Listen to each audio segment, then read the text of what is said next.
Hello all. So இன்னைக்கு வந்து நம்ம கிளாஸ்ல என்ன பார்க்க போறோம் அப்படின்னா சிங்கிள் பீட் பற்றி தான் பார்க்க போறோம். ஓகேவா? ஸோ சிங்கிள் பீட்னா என்ன, அதோட சைஸஸ்லாம் என்னென்ன இருக்கு, அதை தான் நம்ம பார்க்க போறோம்.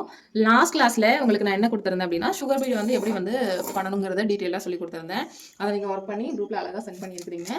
ஹோம்ஒர்க் பார்த்தீங்கன்னா நான் சுகர் பீட் கிளாஸ்க்கு ஹோம்ஒர்க் கொடுக்கல. ஏன்னா த்ரெட் ஒர்க் கிளாஸஸ்க்கு வந்து நம்ம ஒரு 5 பண்ணணும், 5 ப்ராஜெக்ட் பண்ணணும்னு சொல்லியிருந்தேன். அதையும் நம்ம ஸ்டூடெண்ட்ஸ் வந்து அழகாக வந்து ஒர்க் முடிச்சிட்டீங்க. ஓகேவா? இப்போ சுகர் பீடியும் சிங்கிள் பீடியும் சேர்த்து நான் உங்களுக்கு வந்து ஹோம்ஒர்க் கொடுக்குறேன். இப்போ நம்ம வந்து கற்றுக்கிட்டோம்ல chain stitch, sugar bead plus இந்த சிங்கிள் பீடு.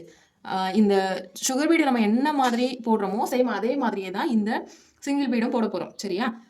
இந்த 3 ஸ்டிச்சையுமே நம்ம கற்றுக்கிட்டா குறைஞ்சது 800 ரூபாயிலேருந்து 1000 ரூபாய் ஒருத்தரில் ப்ளவுஸஸை நம்மளால் வந்து போட முடியும். ஏன் ஒரு 1500 ரேஞ்சில் இருக்கக்கூடிய ப்ளவுஸஸை கூட நம்மளால் வந்து போட முடியும். சரியா? நான் ஒரு டிசைன்ஸ் வந்து ஆட் பண்ணி விடுறேன் பாருங்க ஸ்க்ரீனில். இந்த டிசைன்ஸ் எல்லாமே இந்த 3 ஸ்டிச்சுமே நம்ம கற்றுக்கிட்டாலே போதும். இது எல்லாமே நம்ம தாராளமாக போட முடியும். சரியா? ஓகே. இப்போது இந்த சிங்கிள் பீடில் கலர்ஸ் அப்படின்னு பார்த்தீங்கன்னா நமக்கு கோல்டு, காப்பர், சில்வர் இந்த மாதிரி 3 ஐட்டம் தான் நமக்கு வந்து கிடைக்கும். சரியா?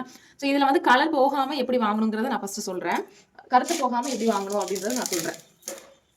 ஸோ கருத்து போகாமல் வாங்கணும்னா இந்த மாதிரி பஞ்சாக வாங்கிக்கோங்க. இந்த மாதிரி பஞ்சில் இருக்கும் அந்த மாதிரி டைப்பை வந்து வாங்கிக்கோங்க. இது இல்லாமல் சில லோக்கல் ஷாப்பில் பார்த்தீங்கன்னா இந்த மாதிரி பஞ்சாக கொடுக்காம, அதாவது இந்த மாதிரி கொத்தா இல்லாமல் இதை வந்து தனித்தனியாக உதிர்த்து வச்சிருப்பாங்க. அதை பார்க்கும்போதே தெரியும் நமக்கு நல்லா பளிச்சுன்னு ஒரு எல்லோயிஷ் கலரில் இருக்கும். அதெல்லாம் சீக்கிரமாக கருத்து போயிடும். சரியா? ஸோ அதை எக்காரணம் கொண்டு நீங்கள் வாங்கக்கூடாது. ஆரி மெட்டீரியல் அப்படின்னு போகிறீங்கனாலே ஹோல்சேல் கடைக்கு போயிருங்க. போயிட்டு வாங்கினீங்க அப்படின்னா தான் ஓரளவு நல்லா குவாலிட்டியானது கிடைக்கும். சரியா? இப்போ கோல்டுன்னு எடுத்துட்டிங்கன்னா டல் கோல்டு அப்புறமா ஷைனிங் கோல்டு இந்த மாதிரி 2 டைப் இருக்கும். ஸோ டல் கோல்டு வந்து கொஞ்சமாக, அதாவது ஒரு 1 இயரில் வந்து கொஞ்சம் கறக்கக்கூடிய நிலைமையில தான் இருக்கும். இதே ஷைனிங் கோல்டு அப்படின்னு எடுத்துட்டோம்னா அதுக்குன்னு ஒரு 1 இயர் வரைக்குமே எக்ஸ்ட்ராவே அது வந்து கறக்காமல் இருக்கும். சரியா? இதையும் தாண்டி நம்ம அந்த ப்ளவுஸ் வந்து எப்படி மெயின்டைன் பண்ணுறோம் அப்படின்றது ரொம்ப முக்கியம். ஆரி ப்ளவுஸ்னு எடுத்துட்டாலே வித்தவுட் வாஷிங் அப்படின்னு கூட எடுத்துக்கலாம். பட் நம்ம ஒரு கண்டிஷனுக்கு வாஷ் பண்ணாமல் நம்ம போடுவோமா அப்படின்னு கேட்டோம்னா ஒரு சிலர் போடுவாங்க, ஒரு சில பேர் வந்து அதை அக்செப்ட் பண்ணிக்க மாட்டாங்க, வாஷ் பண்ணி தான் போடுவாங்க. ஸோ இது வந்து மெயின்டெனன்ஸ் தான். நீங்கள் எந்த அளவுக்கு ஆரி ப்ளவுஸை மெயின்டைன் பண்ணுறீங்களோ அந்த அளவுக்கு பெட்டராக வச்சுக்கலாம். சரியா? ஸோ இந்த கோல்டில் 2 கோல்டு இருக்குது. ஒன்று டல் கோல்டு, இன்னொன்று shiny gold. So dull gold அப்படிங்கும்போது இப்போ சாரியில் வந்து கோல்டு கலர் அப்படின்னு எடுத்துட்டோம் அப்படின்னாலே டார்க் கோல்டு இருக்கும், டல் கோல்டு இருக்கும், எல்லோயிஷ் கோல்டு, அந்த மாதிரி கோல்டுன்னு எடுத்துட்டோம் அப்படின்னாலே நம்ம வாங்கக்கூடிய சாரிலேயே கோல்டுலேயே ஒரு 4-5 வெரைட்டி இருக்கும். ஸோ இப்போ ஒரு டார்க்கான ஒரு ஜரி வச்சு ஒரு சாரியில் பார்டர் வருதுன்னா அதுக்கு நீங்கள் டல் கோல்டு கொடுத்தீங்கன்னா அவ்வளோ சூட் ஆகாது. அதே போல தான் இப்போ டல் கோல்டு வருது, நீங்கள் டார்க் கோல்டை வந்து கொடுத்துருக்கீங்க அப்படின்னாலும் செட் ஆகாது. அந்த சாரியில் என்ன வருதோ அதை பொறுத்து தான் நீங்கள் வந்து டல் கோல்டு கொடுக்கணுமா டார்க் கோல்டு கொடுக்கணுமான்றதை பார்த்து ஒர்க் பண்ணணும். சரியா? டல் கோல்டு ஷைனி கோல்டு அப்படின்றது நம்ம நேரில் பார்க்கும்போதே தெரியும். நீங்கள் கடைக்கு போயிட்டு கேட்டிங்க அப்படின்னாலே உங்களுக்கு வந்து வீடியோவில் காமிக்கிறத விட உங்களுக்கு அதில் வந்து நேரில் பார்க்கும்போது இன்னும் ஃபீல் பண்ண முடியும். சரியா? ரொம்ப எல்லோவாக இருக்கிறத வாங்காதீங்க. அப்படி வாங்கினீங்கன்னா சீக்கிரமாக கருத்துரும். ஓகேவா? சீக்கிரமாக கருத்துரும். அதுக்கப்புறமா காப்பரில் வந்து உங்களுக்கு பெருசாக டிஃப்ரென்ஸ் வந்து தெரியாது. ஏன்னா இதுவும் காப்பர் தான், இதுவும் காப்பர் தான். ஆனால் இது பாருங்கள் லைட்டாக கருத்து போன மாதிரி இருக்கா. ஆனால் இதில் பாருங்கள் இது வந்து லைட்டாக வெளுத்து போன மாதிரி இருக்கும். இப்போது இதில் வந்து எது கறக்கும் அப்படின்னு கேட்டிங்கன்னா ரெண்டுமே பெருசாக சீக்கிரமாகலாம் கறக்காது. இப்போ காப்பர்னு எடுத்துக்கிட்டோம்னாலுமே கோல்டு எப்படி நமக்கு ஷேட் இருக்குமே அதே மாதிரியே தான் இதுலேயும் நமக்கு ஷேட்ஸ் வந்து இருக்கும் அதிகமாக. சரியா? ஸோ அதனால் சாரியில் வந்து டல் காப்பர் வருதா டார்க் காப்பர் வருதா இதெல்லாம் பார்த்து இதை வச்சுக்கிற மாதிரி தான் இருக்கும். ஓகேவா? இப்போ உங்களுக்கு புரிஞ்சிருக்குன்னு நினைக்கிறேன். அடுத்ததான் இதோட சைஸஸ் பார்க்கலாம். சைஸஸ் அப்படின்னு எடுத்துட்டோம் அப்படின்னாலே நமக்கு 2mm, 3mm, 4mm, 5mm, 6mm இந்த மாதிரி வைஸாக போகும். சரியா? இப்போ இது வந்து ஆக்சுவலாக பார்த்தீங்கன்னா 3mm. 3mmனா இந்த சைஸ் தான் இருக்கும். 2mmனா இதோட சைஸ் கம்மியாக இருக்கும். சரியா? ஓகேவா? அதே போல் இது வந்து 4mm. இதோட சைஸ் வந்து இதை விட இது கொஞ்சம் பெருசாக இருக்கும். அப்படின்றதுனால இதை நம்ம என்ன சொல்கிறோம், 4mm சொல்கிறோம். இதோட சைஸ் பெருசாக இருக்கும் பொழுது அதை வந்து நம்ம என்ன பண்ணுறோம் பாருங்கள். இது பாருங்கள், இந்த சைஸை விட இது கொஞ்சம் பெருசாக இருக்குது. இதை வந்து நம்ம 4mm சொல்கிறோம். ஸோ அந்த சைஸை வச்சு நம்ம வந்து 5mm, 4mm இந்த மாதிரி வந்து மென்ஷன் பண்ணுறோம். ஓகேவா? செக்குடு பேட்டர்னுக்கு வந்து நம்ம பெரும்பாலும் 4mm தான் யூஸ் பண்ணுவோம். ஏன்னா அப்போ தான் அது வந்து போல்டாக இருக்கும். ஓகேவா? ஸோ இப்போ இதில் உள்ளதெல்லாம் தெரிஞ்சுக்கிட்டீங்க. இது எப்படி கறக்காமல் வாங்கணும் எல்லா டீட்டெயிலுமே சொல்லியிருக்கேன். இது எப்படி ஸ்டிச் பண்ணணுங்கிறத பார்த்துடலாம்.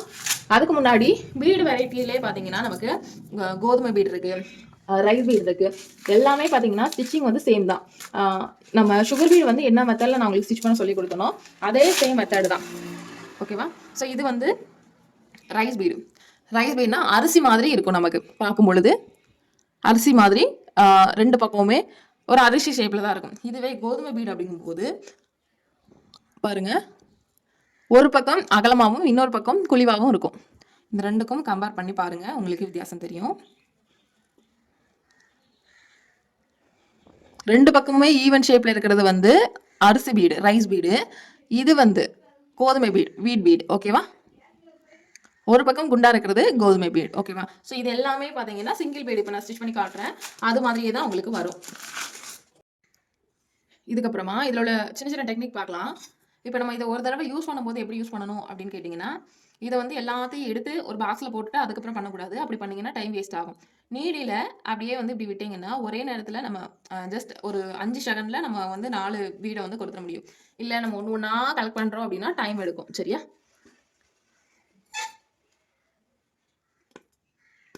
இப்போ நம்ம இதை லாக் ஸ்டிச் போட்டுட்டு அப்புறமா வந்து எடுத்துக்கலாம்.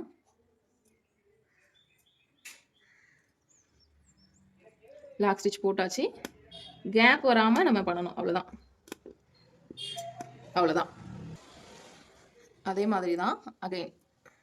இதுக்கு நீடில் வந்து நீங்கள் 13 யூஸ் பண்ணிக்கலாம், 24, 23 இதுவும் யூஸ் பண்ணிக்கலாம். ஏன்னா இது வந்து நீடில் இந்த பீடுக்குள்ளே பார்த்தீங்கன்னா 2 நீடிலுமே உள்ளே போகும். அதனால் ஒன்றும் ப்ராப்ளம் இல்லை. சரியா? அவ்வளோதான். இதே மாதிரி ஸ்டிச் பண்ணுங்கள். கோதுமை பீடு, ரைஸ் பீடு எல்லாமே சேம் மெத்தட் தான். இப்போ லாக் போட்டு எடுத்துடுறேன். எடுத்தாச்சு. இப்போது ஒரு இமேஜில் வந்து நான் ஒர்க் பண்ணி காட்டுறேன். ஏன்னா இந்த லாக் போடுறது வந்து நம்ம த்ரெட்டில் எப்படி போடணுங்கிறத சொல்லி கொடுத்துட்டேன்னா, ஆனால் பீட் ஒர்க் பண்ணும்போது அதை எப்படி போடணும் அப்படின்றது நமக்கு தெரியாது. ஸோ நான் ஒரு இமேஜ் வரைஞ்சி அதில் வந்து உங்களுக்கு வந்து எப்படி போடணுங்கிறத டீட்டெயிலாக டெமோ காட்டுறேன். இப்போ வந்து இந்த மாதிரி ஒரு பிக்சர் வந்து எடுத்து வச்சுருக்கேன். சரியா? ஸோ இதை வந்து எப்படி நம்ம ஒர்க் பண்ணணும் அப்படின்றத பார்க்கலாம். ஸோ ஃபஸ்ட் வந்து சென்டரில் வந்து நான் ஒயிட் பீட் வந்து கொடுத்துருக்குறேன். ஃபஸ்ட்டு எப்போதுமே எடுத்த உடனே ஒரு லாக் ஸ்டிச் போடுவோம்ல, அதே மாதிரி போட்டு எடுத்துக்கிறேன். இதுக்கப்புறமா பீட் வந்து கொடுக்க வேண்டியதான்.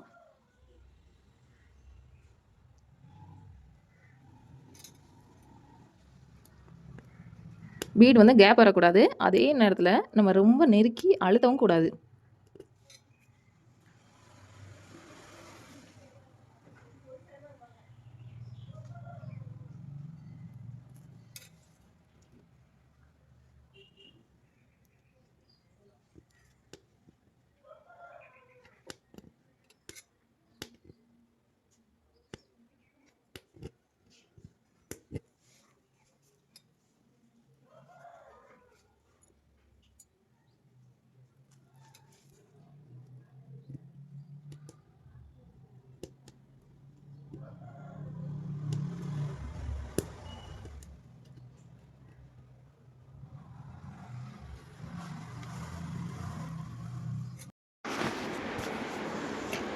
இப்போது ஒரு லீஃப் முடிச்சதுக்கப்புறமா இன்னொரு லீஃப் எப்படி போடுறேன்றதை பாருங்கள். நமக்கு அந்த லைன் வந்து எங்கே விசிபிளாக தெரியுதோ அந்த இடம் வரைக்கும் செயின் ஸ்டிச் போட்டுட்டு அதுக்கப்புறமா தான் பீடை வந்து கொறுக்கணும். அந்த ஒயிட் பீட் பக்கத்துலேயே நம்ம வந்து சிங்கிள் பீடை வந்து கொறுக்க ஆரம்பிக்கக்கூடாது.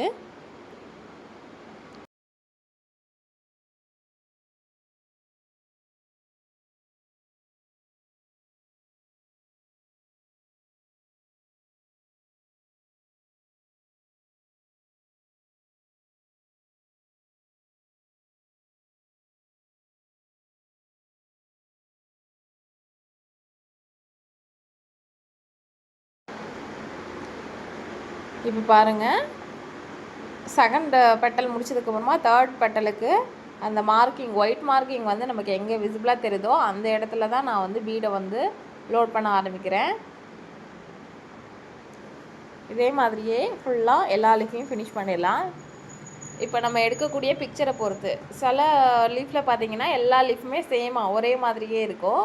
சில பிக்சரில் பார்த்தீங்கன்னா அன்ஈவனாக இருக்கும். ஒன்று பெருசாக ஒன்று சின்னதாக அந்த மாதிரி இருக்கும். இப்போ நான் செலக்ட் பண்ணியிருக்கிறது அந்த மாதிரியான ஒரு லீஃப் தான். ஓகேவா? ஸோ அதனால் நம்ம இந்த மாதிரி தான் அதை வந்து ஃபினிஷ் பண்ணணும். ஃபுல்லாக ஃபினிஷ் பண்ணிவிட்டு அடுத்ததாக பெட்டல்ஸ்க்கு வரலாம்.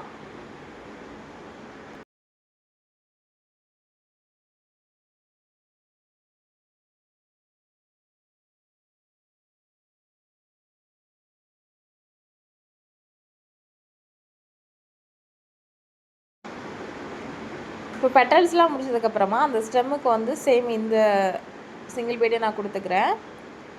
அவ்வளோதான். இப்போது இந்த தண்டு வரைக்கும் இந்த பீடையை நான் கொடுத்து முடிச்சிட்டேன். இதுக்கப்புறமா இந்த இடத்த வந்து எப்படி ஃபில் பண்ண போகிறேன்னா, உங்களுக்கு சுகர் பீட்லே லீஃப் ஃபில்லிங் வந்து சொல்லித்தரேன். ஓகேவா? இது எப்படி போடுறேன் அப்படின்றது கவனமாக கவனிங்க. இப்போது இந்த லீஃபோட டேரக்ஷன் வந்து எப்படி இருக்குன்றதை பார்க்கலாம். இப்படி வந்து இப்படி இருக்கா? சுகர் பீடை வந்து நம்ம என்ன பண்ணணும், இந்த மாதிரி ஃபில் பண்ண போகிறோம். ஓகேவா? இந்த மாதிரி நம்ம ஃபில் பண்ண போகிறோம். அதே மாதிரி ஒவ்வொரு லீஃபுக்கும் நம்ம வந்து டேரக்ஷன் பார்த்து வச்சுக்கணும். இப்போ இந்த லீஃபில் எப்படி இருக்குது, இப்படி இருக்கா? அதே மாதிரி ஆப்போசிட்ல இப்படி இருக்கா? அப்ப நம்ம இப்படி ஃபில் பண்ணணும். ஓகேவா? ஸோ அதே மாதிரி தான் ஒவ்வொரு லீஃப்க்கும் நம்ம வந்து அந்த டைரக்ஷன பார்த்து கரெக்ட்டா வந்து ஃபில் பண்ணணும். ஸ்டார்ட் பண்றேன் பாருங்க. எப்போதும் போல ஒரு லாக் ஸ்டிச் போட்டு எடுத்துட்டேன். எடுத்துட்டு சுகர் பீட் வந்து நம்ம லோட் பண்ணிக்கணும். எத்தனை அப்படின்னு பார்த்தீங்கன்னா, இந்த லீஃப்க்கு வந்து எத்தனை வந்து சூட் ஆகுதோ. இதுக்கு 4 ஆகலாம், 5 ஆகலாம். ஃபர்ஸ்ட் லைன் ஸ்டார்ட் பண்ணுறது. அது வந்து நீங்க எடுக்கக்கூடிய சைஸ் பொறுத்து. சில பேருக்கு 6ம் ஆகும்.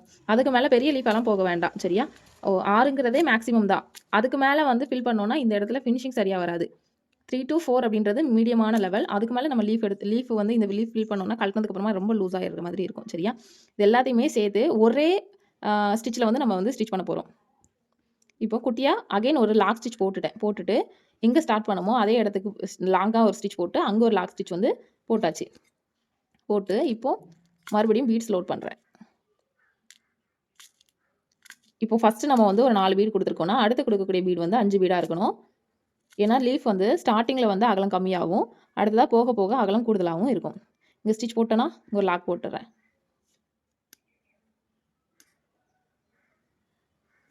அவ்வளோதான். அகைன் லாக் ஸ்டிச் போட்டு இனி வந்து ஒரு 2, 3 லைனுக்கு பார்த்தீங்கன்னா, நம்ம 2வது எத்தனை பீடு கொடுத்தோம்? 6 பீடு கொடுத்துருக்கேன். சேம் அதே 6 பீடு தான் ஒரு 2, 3 லைனுக்கு கொடுத்துட்டு, ஸோ ஃபைனலா முடிக்கும்போது ஃபர்ஸ்ட்டு நம்ம எத்தனை பீடு லோட் பண்ணியிருக்கோமோ, அத்தனை பீட வந்து லோட் பண்ணிட வேண்டியதான்.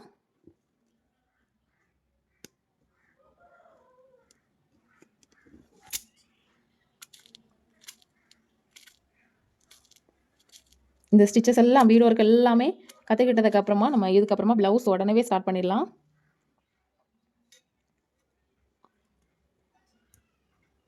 இந்த கிளாஸ்க்கு அப்புறமா நம்ம புட்டாஸ் போடுறது வந்து கொஞ்சம் படிக்க போகிறோம்.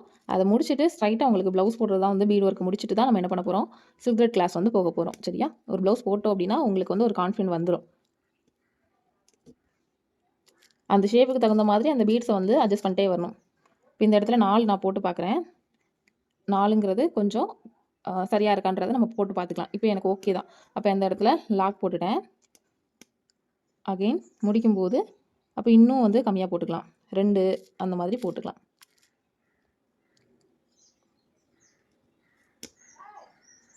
அவ்வளோதான்.